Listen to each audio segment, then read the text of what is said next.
कहानी की शुरुआत होती है। एक बार किसी बात पर अकबर बीरबल से नाराज हो गए और उन्होंने बीरबल को राज्य छोड़कर कहीं दूर चले जाने का आदेश दे दिया।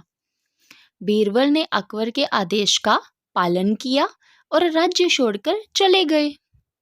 कुछ समय बीतने के बाद अकबर को बीरबल की याद आने लगी। कई महत्वपूर्ण मुद्दों पर बीरबल का मशवरा अकबर को निर्णय लेने में मदद करता था।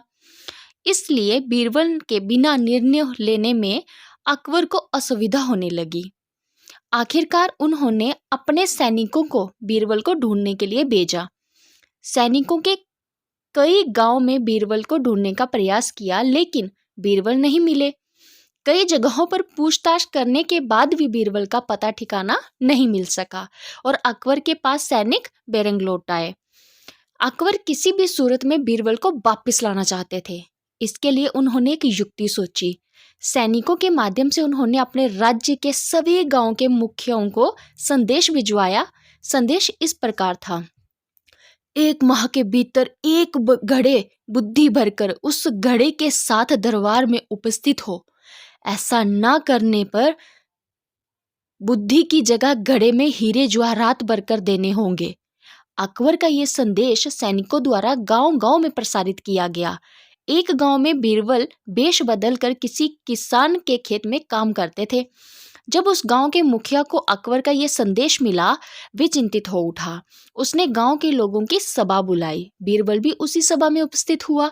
गांव के मुखिया ने अकबर का संदेश गांव के लोगों को दिया तो सभी सोच में पड़ गए। तब बीरबल ने मुखिया से आग्रह किया, महाशय, आप मुझे एक घड़ा दे दे, मैं उसमें 1 महीने के अंत तक बुद्धि भर दूंगा। मुखिया के पास और कोई चारा नहीं था। उसने एक घड़ा बीरबल को दे दिया और वह घड़ा लेकर किसान के उस खेत में चला गया जहां वे काम किया करता था। वहां उसने कद्दू उगाए थे। उनमें से ही एक छोटे से कद्दू को उठाकर उसने घड़े में डाल दिया। कद्दू अब भी अपनी बेल से लगा हुआ था। बीरबल उस कद्दू को नियमित रूप से खाद पानी देने लगा और उसकी अच्छी तरह से देखभाल करने लगा, जिससे धीरे धीरे कद्दू बढ़ने लगा। कुछ दिनों बाद कद्दू का आकार इतना हो गया कि उसे घड़े से बाहर लाना लगभग असंभव था। कुछ और दिन बीत जाने के बाद जब कद्दू का आकार घड़े के आकार जितना बड़ा हो गया, तब बीरबल ने उसे उसकी बेल से काटकर अलग किया। घड़े का मुंह कपड़े से ढकने के बाद वह गांव के मुखिया के पास पहुंचा और वह घड़ा उसे देते हुए बोला, जे घड़ा बादशाह अकबर को दरबार में और उनसे कहना कि इसमें बुद्धि भरी हुई है। उसे बिना काटे, इस घड़े को बिना फोड़े उसे निकाल लीजिए।